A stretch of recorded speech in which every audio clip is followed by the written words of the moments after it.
Hello everyone and welcome. Today we will review, I'm doing a UX review of the Barely AI platform. It's essentially, it's really, it seems to be specialized to content creators and also to, if you're trying to research and better understand something, it does a lot, it like summarizes text really well.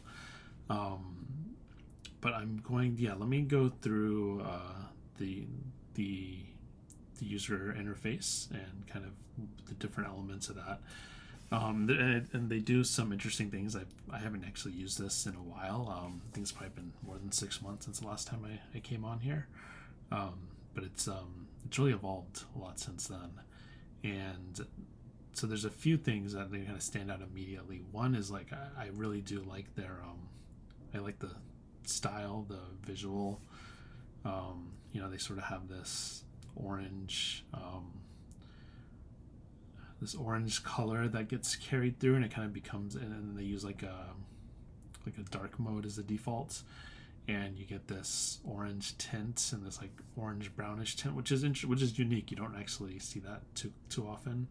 But then it also has like these like this, the white outlines that kind of give it that sleek look. So I appreciate that there's some design that went into this, because a lot of what you see is you don't actually see, you just don't see design as a forethought, more of an afterthought in a lot of generative AI products. But anyways, so like just to get started, we have you can see the different menus that they have. So they have a notebook, and then there's my prompt. So this is interesting. I've actually been thinking about this for a while. Is why is the opportunity of prompts and how to capture them and keep them. So this actually creates a space for you to generate new prompts. You can just click over here, and let's say so prompt is something that's more of a template. Like in this case it's a template, or I guess it doesn't have to be, right, but it probably functions better as a template. So let me just say let's see, enter the title, right? So let's call it experiments in botany. I don't know, just something. Enter description to show, enter the description to show for this prompt. These are botany related, or let's just say a botany related prompt. Enter a template, right? For this prompt, use field name, use this example to add a form field to the prompt. Okay, that's cool. Like I can actually create a prompt with different fields. Can I actually? Okay, let's just let's try that. Plant. Oh yeah, this is great. So I just created that field, and now it allows me to enter an instruction to show the field. So for the field, so this is what I guess what I would be entering. So name of plant. Short answer.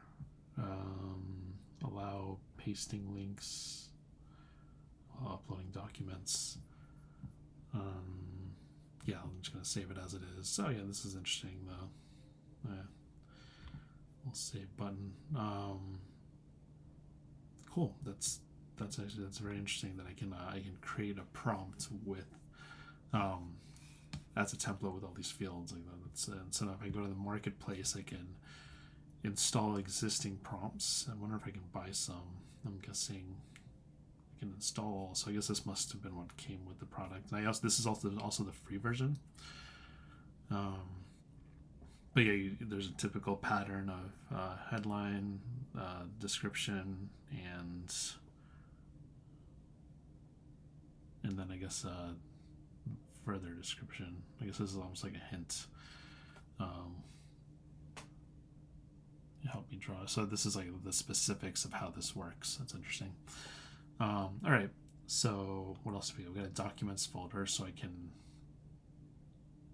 create a collection of documents in here. So this must be like if I wanted to train a model off of like a specific set of documents. So if I'm writing a blog and I have a whole bunch of blog posts, I can put them all here, and then just the app settings.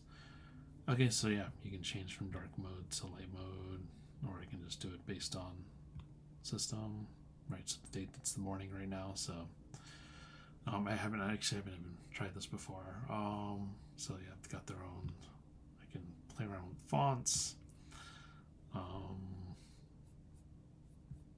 Yeah, and I can switch to like a pro. Okay, this is so one of the interesting things here. I know on the paid version I can choose different models. So yeah, that would be if I wanted to do that. But anyways, let's get back to how this thing functions. Actually, I do like this light mode as well. Okay, so here I'm in like I'm in a notebook that I don't know when I created this, but it was a long time ago. But I can just keep adding to the conversation, or I can like or I can just start a new conversation. So let me just actually this thing is incomplete. I'm just gonna write cactus and see what happens. So run, okay, like run is the word for entering my prompt. Okay. Yeah, so it kind of gives a little, but it's a really fast response. So I think this is probably defaulted to like GPT 3.5 or whatever. What's this over here? Engine. Right. So engine. Okay. So this is where I can change between ChatGPT or GPT-4. I wonder if I have a paid version of ChatGPT. I wonder if I can connect that to here. Another thing you'll notice is this count right here, which tells me my credit usage. Again, I'm on the free plan, but it tells me how much I've used. Clearly, and I haven't used much at all. But this is definitely an important indicator for usage in the AI world of like how many tokens you're using. Another thing you'll notice is there's a difference between notebooks, and then there's like the main chat where I can just keep adding to. I think this is old because what I see today is my hyper chat, and I can just go in there and let's see, press / in the chart bar to use custom prompts and built-in notebook prompts. That's interesting. So let's see if a drop down comes up when I do that. Okay, yes, as soon as I do that, I can make a selection from their list of prompts. So, okay, maybe I need a headline for my blog, which is a very common use case. Maybe I want to reword something.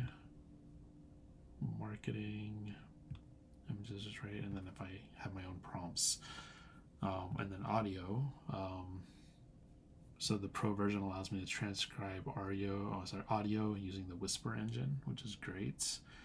It also allows me to thorough summaries. Yeah, so I can do a YouTube transcription if there's a YouTube video that I liked, and I can just paste that in here. That's great.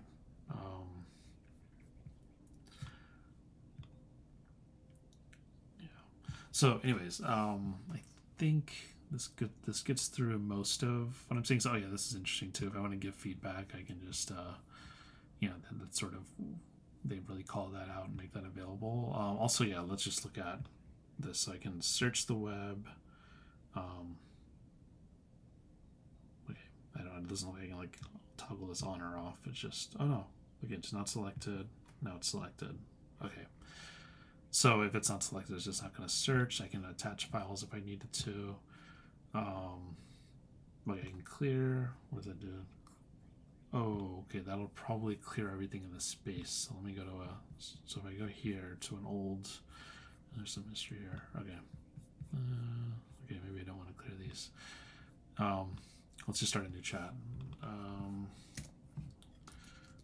Name me 20 plants. Okay, so now it's searching the web to get that information, and then you can kind of see the different places it's searched. I like, prioritize Wikipedia. Interesting. That's interesting. It gives me the link. I guess I can click here. And okay, it gave me a list. Okay, now if I want to clear, what happens? Confirm. Okay, yeah, that just kind of gets me back to 0. I can label these conversations. But this is, yeah, so this is like how you store your history. I like how accessible the default prompts are. So this is a hyper chat, right? But what if I wanted to create new? What happens? So I can either create a new hyper chat or a new notebook. So let's create a new notebook. And so if I do a hyper chat, I have to do the / inline to get access to all these prompts or all these templates. But otherwise, if I just start a new notebook, then they're all in front of me.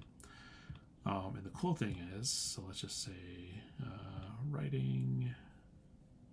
I'm working on still marketing. Amazon product description.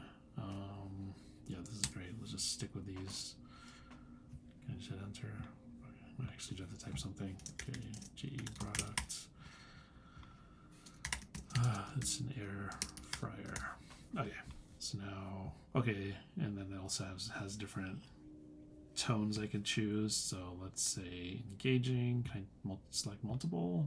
I can only do one. I can only select one of these attributes. Okay, let's just make it engaging.